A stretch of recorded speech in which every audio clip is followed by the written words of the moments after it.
안녕하세요. 광교호입니다. 트럼프가 예고한 대로 지난밤에 상호 관세율을 발표를 했습니다.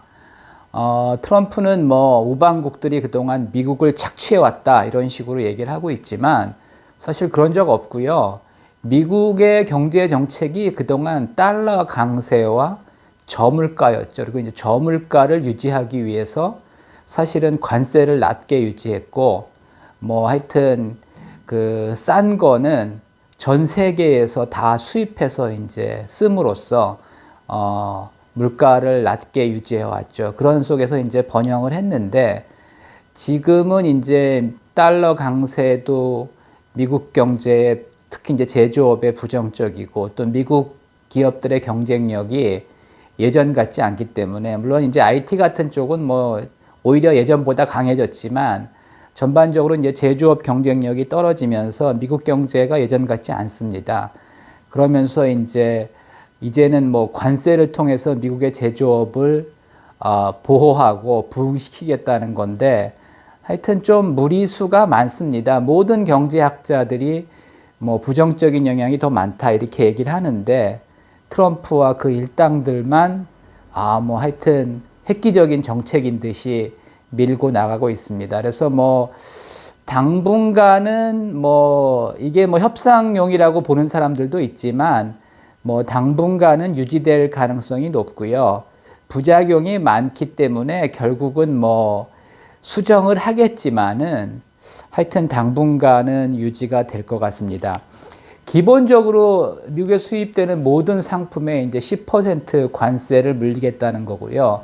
10%가 적용되는 나라는 영국, 호주, 브라질입니다. 사실 뭐 영국은 미국에 이렇게 수출할 게 별로 없는 거죠. 일부 제약 그러니까 이제 약품 빼놓고는 사실은 별로 수출할 게 없는 나라고 호주나 브라질은 이제 농산물이나 광산물을 주로 수출하기 때문에 뭐 하여튼 미국 입장에서 이제 관세를 높일 이유가 없기 때문에 이제 낮은 관세율이 적용된 겁니다.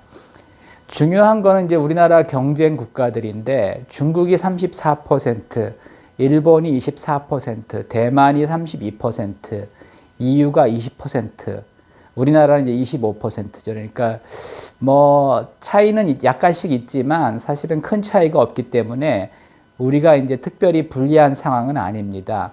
그리고 지금 한국, 캐나다, 멕시코가 이제 25%를 적용하는데 캐나다랑 멕시코는 또 USMCA 그 미국, 멕시코, 캐나다가 맺은 그 자유무역 협정에 따라서 뭐 하여튼 종목별로 약간 차이는 있다고 합니다. 근데 하여튼 어쨌든 한국, 캐나다, 멕시코가 이제 25%가 적용이 됩니다. 그래서 하여튼 뭐 전체적으로는 다 불리한 거죠. 근데 이제 중요한 건 경쟁국들과의 이제 차이가 중요한데 하여튼 여기까지는 뭐 우리가 그렇게 크게 불리하지 않습니다. 근데 이제 우리가 간과해서는 안 되는 게 사실은 우리가 우회 수출하는 나라들이 꽤 있습니다. 가장 대표적인 게 이제 베트남이죠. 베트남이 엄청나게 미국에 대해서 무역 흑자를 유지하고 있는데 사실은 뭐 꼭 한국만은 아니지만 한국, 일본, 중국 기업들이 베트남에서 만들어서 미국이나 유럽으로 수출하는 것도 상당히 많습니다. 특히 이제 한국 비중이 높죠. 그래서 이 베트남의 관세율이 46%로 적용된 게 이게 한국 기업들에 상당한 영향을 미칠 수 있습니다.